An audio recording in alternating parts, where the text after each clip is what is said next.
Hello guys, welcome back to my channel S blog. তোমরা সবাই কেমন আছো? আশা করি খুব ভালো আছো। আমিও ভালো আছি। চলে এলাম আজকে নতুন একটা ব্লগ নিয়ে। সবাইকে প্রথমেই জানাই সরস্বতী পুজোর অনেক শুভেচ্ছা। সবাই খুব ঘোরো, মজা করো, এনজয় করো আজকের দিনটাকে। আমারও আজকে এনজয় করারই দিন, যেহেতু আমার ছেলের হাতে খড়ি। আজকে স্পেশাল হচ্ছে হাতে খড়ি। তো ও নিজের জীবনের একটা নতুন অধ্যায় পা দিতে চলেছে। সবাইকে প্রথমেই জানাই ওকে অনেক ভালোবাসা দিও, ছোটরা বড়রা অনেক আশীর্বাদ দিও, যাতে খুব সুন্দরভাবে নিজের জীবনে এগোতে পারে। তো চলো এখান থেকে ব্লগটাকে স্টার্ট করি। তো আজকে কী হচ্ছে না হচ্ছে দেখা যাক। আজকে ওয়েদারটা খুবই খারাপ লাগছে, কোনো মেঘলা হয়ে আছে। তো দেখা যাক কি হচ্ছে। এখানে প্রথমেই হচ্ছে রান্নাবান্না হচ্ছে, নিরামিষ রান্না, রাইস আর আলুর দম হচ্ছে। কিন্তু জানি না, আমি বিয়ের আগে নিরামিষ খেতাম না, আমি আমিষ খেতাম বাইরে বেরিয়ে। কিন্তু কারা কী খেতে অবশ্যই কমেন্ট করে জানিও। তো এখানে হচ্ছে ওর কাম্মা, মানে ওর টিচার, ওর হাতে খড়ির যে আমাদের ইয়েটা আছে, স্লেটটা আছে, ওটাকে কালার করে বেশ সুন্দর ডিজাইন করে দিয়েছিল, বেশ ভালো লাগছিলো।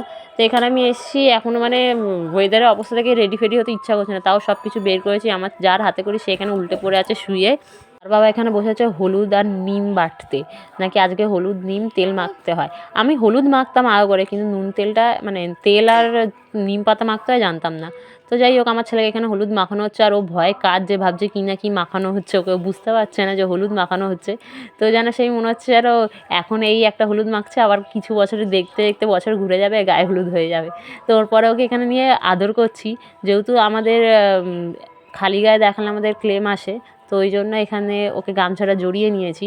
আর এখানে আমি একটু হলুদ মেখে নিচ্ছি। আমার শাশুড়ি বলছে নাকি আজকের দিনে তেল মাখলে সারা বছর গা তেলা থাকে। জানি না এসব নিয়ম কোনো কাজের হয় কি হয় না। হলুদটা প্রত্যেক বছর মাখতাম, আর তেল ফেল অত মাখতাম না।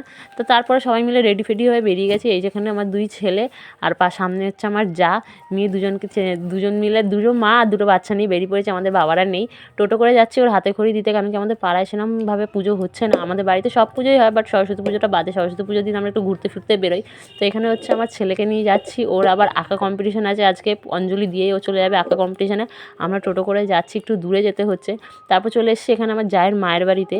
তো ও এখানে, আমার জায়ের মা এখানে সব জোগাড়যন্ত্রগুলো আমাদেরকে করে দিচ্ছে, সব কিছু সাজিয়ে গুছিয়ে দিচ্ছে। যেহেতু আমরা ওখান থেকে ব্যাগে করে নিয়ে এসেছিলাম, এখানে এসে সব গুছিয়ে সাজিয়ে ওখানে পুজো দিতে নিয়ে যাওয়া হবে। তো এখানে আজকে অনেকেই হাতে খড়ি দিয়েছে। যার বাড়িতে গেছি তারও একটা পুচকি সোনা আছে, মানে ছোট্ট একটা মেয়ে আছে, সেও হাতে খড়ি দিয়েছে। এখানে অনেকেই হাতে খড়ি দিয়েছে, আমার ছেলে এখানে হাতে খড়ি দিচ্ছে। এই দিনটা মানে জীবনে আর মানে ফিরে আসবে না। এই দিনগুলো, এই স্মৃতিগুলোকে যতটা আগলে রাখা যায়। তো দুই ছেলে মিলে এগিয়ে চলে যাচ্ছে। এবার আমাদের বাড়ি যাওয়ার পর ওখানে প্রসাদ খেয়ে, টিফিন খেয়ে বেরিয়ে পড়েছি। ওরা আগেই বেরিয়ে চলে গেছে। আমরা দুজন আস্তে করে যাচ্ছি, দুজনেই দৌড়ে চলে আছে। সে যাবে নিজের আঁকা কম্পিটিশানে, আর আমরা যাবো হচ্ছে বাড়ি। ও ওকে নিয়ে যাবে আঁকার কম্পিটিশানে। দূর থেকে সে বলছে দাঁড়া রে আমার জন্য।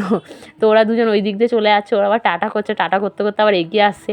আমার ছেলেও যাচ্ছে, ও আসছে, দুজনেই দুদিক দিয়ে এগিয়ে আসছে, ভাবছি চলে যাচ্ছে দুজন দুদিকে।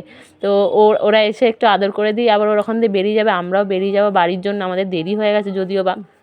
তো এই বছর যেহেতু সরস্বতী পুজো দুদিন ধরে পড়েছে, তাই জন্য অনেকে দুদিনই ঘুরবে। কারোর স্কুলে আগের দিন পুজো হচ্ছে। তো চলো আজকের দিনটাকে সবাই খুব এনজয় করো, মজা করো, ঘোরো ফেরো। অনেকে অনেক দূর যাবে। তা আজকের দিনটায় মানে বাঙালিদের সরস্বতী পুজোয় মানে সেটাকে ভ্যালেন্টাইন ডে বলে সেলিব্রেট করা হয়। তো যাই হোক, তো আজকের দিনের কিছু ছবি তোমাদের সাথে শেয়ার করলাম। যদি ভালো লেগে থাকে লাইক কমেন্ট শেয়ার করো, যারা নতুন আছে তারা সাবস্ক্রাইব করো অবশ্যই। আর ভিডিওটা যদি ভালো লাগে থাকে প্রচুর ভালোবাসা দিও। আর এটা হচ্ছে যেটা ওর কাম্পা সাজিয়ে দিয়েছিল। চলো টাটা, বাই বাই, দেখা হচ্ছে অন্য কোনো ব্লগে।